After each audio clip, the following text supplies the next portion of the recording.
So, pag-uusapan natin guys is maraming mga tao ang nagsasabi na share your blessings daw, no? Ang pag-share kasi ng blessings guys is nakadepende yan sa status ng pamumuhay mo. Kung alam mong wala kang problema sa pera, alam mong marami kang pera, pwede kang magpamigay, no? Pero sa case kasi namin guys, wala naman kami maraming pera, no? Nag-iipon nga kami. Hindi naman kami mayaman. Kasi ang mga Pilipino kasi guys is nakikita lang nila yung magandang buhay na meron ka. Nakakakain ka ng masarap na pagkain. Ayun lang yung mga nakikita nila. Pero, ang tawag doon, behind sa mga videos at pictures na nakikita nyo is may mga pinagdadaanan din kami sa buhay. Pero hindi ko na masyadong sinishare sa Facebook yun. Ang sinishare ko lang guys is mga good vibes, minsan negative vibes, nakadepende sa ugali ko. Ganon.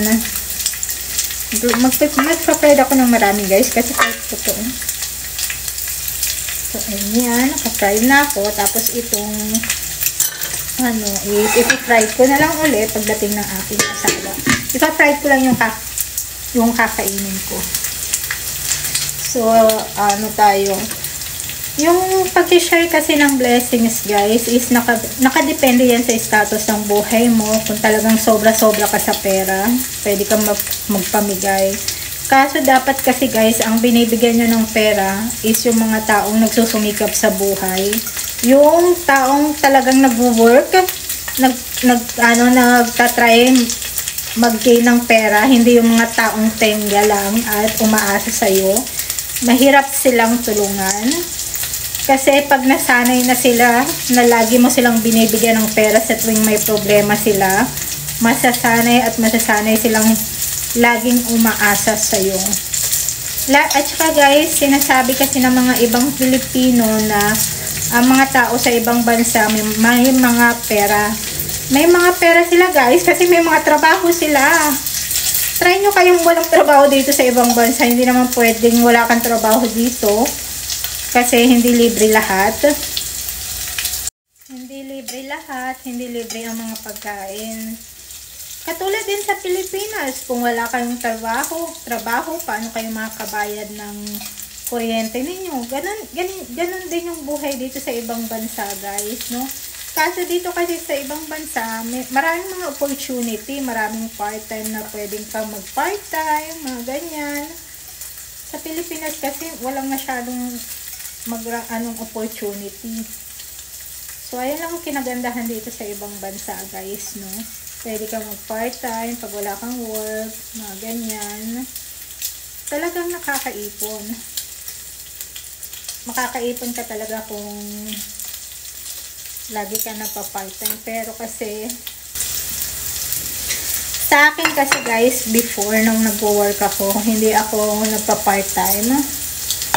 One time nag-part-time ako guys, kaso hindi kinaya ng katawan ko. Hindi talaga ako sanay na nagpa-part-time. Kasi yung trabaho ko before noon is mahirap siya. Nasa restaurant kami. At yung restaurant na pinagtatrabahuan ko before is talagang 24 hours siyang parang laging punuan. Kasi guys, ang mga tao sa ibang bansa kasi is parang hindi sila nagluluto ng pagkain sa bahay. Laging gusto nila yung food sa labas. So, sobrang hirap talaga ng work ko noon. At saka guys, nagbubuhat ako ng mga plato, naglilinis ako ng mga table. Yung mga plato guys, may plato dito sa left hand ko at may plato dito sa right hand ko.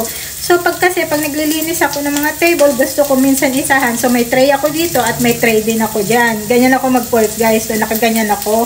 Tapos pupunta ako sa kusina at sobrang mabibigat talaga yung mga pinapasan ko, yung mga dinadala ko ba. Ganun kasi sa restaurant guys, no?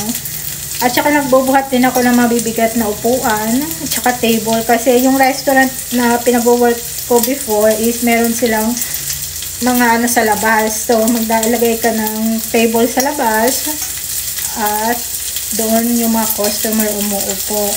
So, tsaka guys, nagbubuhat din ako ng mabibigat na plato. So, talagang tadtaran yung katawan mo talaga guys sa buhay natin, no? Kaya, kailangan talagang kayod ng kayod. So, mag-share ka ng blessings mo kung alam mong ang dami mo ng blessings sa buhay, yung wala ka ng problema sa pera, pagtanda mo is settled ka na, pero ka mag-share ng blessings pag alam mong wala ka pang ipon, hindi pa settled ang pagtanda mo. So, ganun ako mag-isip guys.